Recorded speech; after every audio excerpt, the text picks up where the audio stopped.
Punjab assembly में किसके कितने आदमी है? असद उमर ने ऐवान के बाहर मीडिया से गुफ्तगू में कहा कि पंजाब में अक्सरियत दोबारा दिखा दी। एतमाद का वोट मर्जी से लेंगे। 187 अरकान की हिमायत हासिल है। मेंबरान की कॉल्स तो आ रही हैं लेकिन ज्यादा असर नहीं हो रहा। जवाब में राना सनाउल्लाह ने यह दावा किया है कि नून लीग को पंजाब में 189 अरकान की हिमायत हासिल है।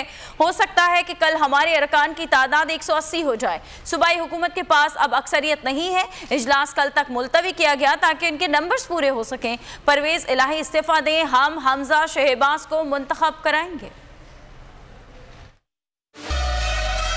मसला हमारी हुकूमत के नंबर्स का नहीं है, मसला हमारी हुकूमत के आगे चलने का नहीं है।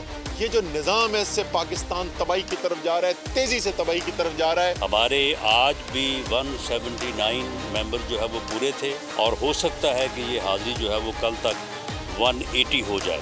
हम वोट लेने की अब ज़रूरत नहीं है।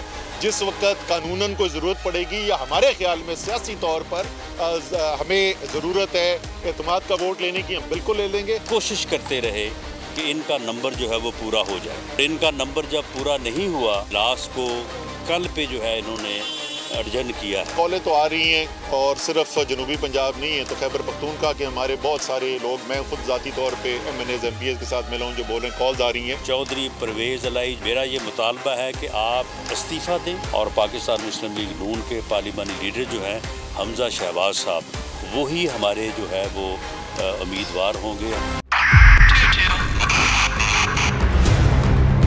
2022 बहुत सारे तोहफे भी देखे गया पाकिस्तान की आवाम को। पाकिस्तान की आवाम को एक तोहफा ये दिया कि आवाम को पता चल गया कि पाकिस्तान का मीडिया क्या है। साल 2022 में सबसे ज्यादा देखे जाने वाला चैनल बोल न्यूज रहा नंबर 1। हमने बहुत सारे शोज और ट्रांसमिशंस की। पूरा साल मुसलसल जदोजहद में निकल गया कि ये वोट ऑफ कॉन्फिडेंस के पीछे कौन लोग थे। तोड़े रेटिंग के सभी रिकॉर्ड। सोशल मीडिया पर भी सबसे ज्यादा तेजी से 2.4 बिलियन व्यूज का संगे मील अबूर किया। एंकर्स को भी आवाम में सबसे ज्यादा मकबूलियत मिली और सोशल मीडिया पर भी बोल रहा सब पर सब्सक्राइब करें और बेल दबाएं ताकि कोई खबर रह न जाए।